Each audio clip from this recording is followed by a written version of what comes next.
রমজান মাসে ডায়াবেটিস রোগীরা কিভাবে করে ঔষধ খাবেন, কিভাবে করে খাবার খাবেন, এই ব্যাপারে ডায়াবেটিস রোগীদের মধ্যে অনেক ধরনের প্রশ্ন থাকে। চলুন আজকে এই ব্যাপারে একটু আলোচনা করা যাক যে রমজান মাসে কিভাবে করে ডায়াবেটিস রোগীরা তাদের লাইফস্টাইল মেনটেন করবেন। ভিডিওর শুরুতেই সবাইকে পবিত্র মাহে রমজানের শুভেচ্ছা। ইন্টারন্যাশনাল ডায়াবেটিস ফেডারেশন এবং ডায়াবেটিস রমাদান ইন্টারন্যাশনাল অ্যালায়েন্স এই দুইটা সংস্থা ডায়াবেটিস রোগীদেরকে ঝুঁকির ভিত্তিতে তিনটা গ্রুপে ভাগ করেছে। একটা হচ্ছে হাই রিস্ক গ্রুপ, অর্থাৎ সবচেয়ে বেশি রিস্ক যাদের, একটা হচ্ছে মাঝারি রিস্ক এবং আরেকটা হচ্ছে low risk. High risk group তারা যাদের হচ্ছে টাইপ 1 ডায়াবেটিস থাকে, অর্থাৎ অল্প বয়সে যাদের ডায়াবেটিসটা ধরা পড়ে এবং এই ধরনের রোগীদের কিন্তু সবসময় ইনসুলিন ব্যবহার করতে হয়। 2 নম্বর হচ্ছে যাদের মাঝে মধ্যেই হাইপো হওয়ার সমস্যা থাকে, ঘন ঘন হাইপো হয়। 3 নম্বর হচ্ছে যাদের ডায়াবেটিক কিটোঅ্যাসিডোসিস এই ধরনের সমস্যার হিস্ট্রি আছে। এবং 4 নম্বর হচ্ছে যাদের ডায়াবেটিস ছাড়াও আরও বিভিন্ন ধরনের রোগবালাই আছে, অনেক বেশি বয়স্ক, কিডনির রোগী, স্ট্রোকের রোগী, হার্ট অ্যাটাকের রোগী। এই গ্রুপটা হচ্ছে high risk group. Moderate risk group হচ্ছে তারা যারা হচ্ছে টাইপ 2 ডায়াবেটিস, অর্থাৎ সাধারণ ডায়াবেটিসই, কিন্তু তাদের হচ্ছে দেখা যাচ্ছে একাধিক ওষুধ খেতে হচ্ছে, অনেকের ইনসুলিন নিতে হচ্ছে, এই গ্রুপটা।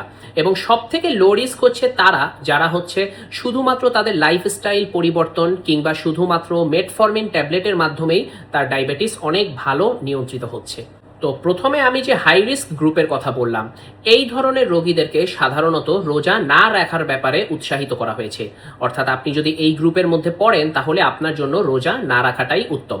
কিন্তু আপনি যদি মাঝারি রিস্ক কিংবা লো রিস্ক গ্রুপে পড়েন তাহলে কিন্তু আপনি রোজা রাখতে পারেন, কিন্তু আপনাকে কিছু সিস্টেম ফলো করতে হবে। আমি একটু ইফতার এবং সেহরিতে আপনারা কি খাবেন সেই ব্যাপারে বলতে চাচ্ছি। প্রথমে আসেন, ইফতারে আপনার সাধারণত খেজুর আপনি 1টা কিংবা 2টা খাবেন, এর বেশি না। এবং আপনার জন্য ভালো হয় যদি আপনি চালের রুটি বা আটার রুটি খেতে পারেন। এটা ইফতারে আপনি যদি খান তাহলে এটা আপনার জন্য অনেক বেশি ভালো হবে। আপনার জন্য বিভিন্ন ফল, সবজি, এই জাতীয় আইটেম, অর্থাৎ আঁশযুক্ত ডায়েটারি ফাইবার টাইপের খাবারগুলো আপনি যদি খান তাহলে এটা আপনার জন্য খুব ভালো হবে। কিন্তু আপনি কোনটা অ্যাভয়েড করবেন? সাধারণত আমরা পিঁয়াজু, জিলাপি এবং এই ধরনের যেসব আইটেমগুলো গতানুগতিক যেসব দিয়ে ইফতার তৈরি করি, ভাজা পোড়া খাবার, এই ধরনের খাবারগুলো আপনি পারতপক্ষে অ্যাভয়েড করবেন। এতে করে আপনি সাডেনলি আপনার ডায়াবেটিস অনেক বেশি বেড়ে যাওয়ার রিস্কটাকে আপনি অ্যাভয়েড করছেন। সেহরির ক্ষেত্রেও আপনি রুটি খেতে পারেন এবং এই ক্ষেত্রে আপনি একটু প্রোটিনযুক্ত খাবার বেশি খাবেন, অর্থাৎ যদি মাছ মাংস খেতে পারেন সেটা আপনার জন্য সবচেয়ে বেশি ভালো হয়। খাবারের পরে দ্বিতীয় বিষয়টা হচ্ছে আপনার ঔষধের পরিকল্পনা।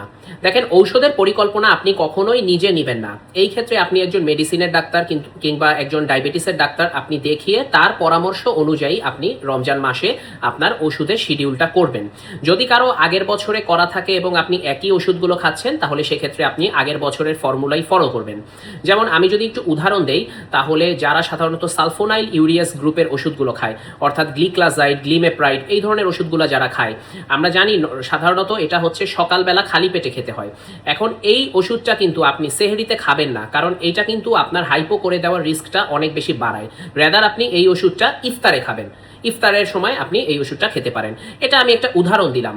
এই ধরনের অন্যান্য ওষুধের বেলাতেও আপনার অবশ্যই এটা চিকিৎসকের পরামর্শ অনুযায়ী আপনি আপনার রমজান মাসের শিডিউলটা সাজাবেন। রমজান মাসে আমাদের একটা ভুল ধারণা আছে আমাদের মধ্যে যে যদি কেউ ডায়াবেটিস পরীক্ষা করে তাহলে তার রোজা ভেঙে যাবে। এটা কিন্তু একটা ভুল ধারণা।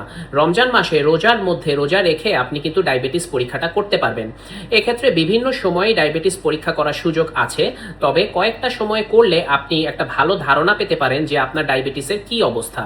যেমন আপনি যদি ইফতারের আগে আগে কিংবা আপনি বিকেলবেলা যদি আপনার ডায়াবেটিসটা দেখতে পারেন তাহলে এই ক্ষেত্রে কিন্তু আপনি পর্যাপ্ত সময় ধরে না খেয়ে আছেন। এটা কিন্তু আপনার ফাস্টিং ব্লাড গ্লুকোজ ডিটেক্ট করার জন্য খুব বেশি সাহায্য করবে। আবার আপনি যদি ইফতার করার পরে 2 ঘন্টা পরে আপনি যদি দেখেন তাহলে কিন্তু এটা 2 আওয়ার্স আফটার ব্রেকফাস্ট, যেটা আপনার হচ্ছে নর্মাল সময়ে মাপি, সেটার সাথে কিন্তু সমতুল্য হতে পারে। প্রশ্ন হচ্ছে আপনার ব্লাড গ্লুকোজ কত থাকলে আপনি আপনার রোজা ভেঙে ফেলবেন।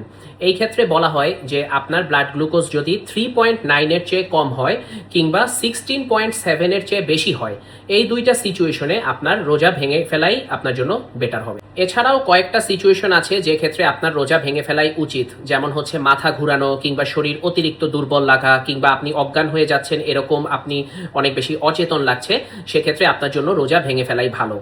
আর কয়েকটা লক্ষণ আছে যেগুলাকে জরুরি লক্ষণ হিসাবে বলা হয়। এই ধরনের লক্ষণ যদি আপনার হয় তাহলে শুধুমাত্র আপনি রোজা ভাঙবেন না, এই ক্ষেত্রে আপনি নিকটবর্তী হাসপাতাল বা ক্লিনিকে অবশ্যই যাবেন।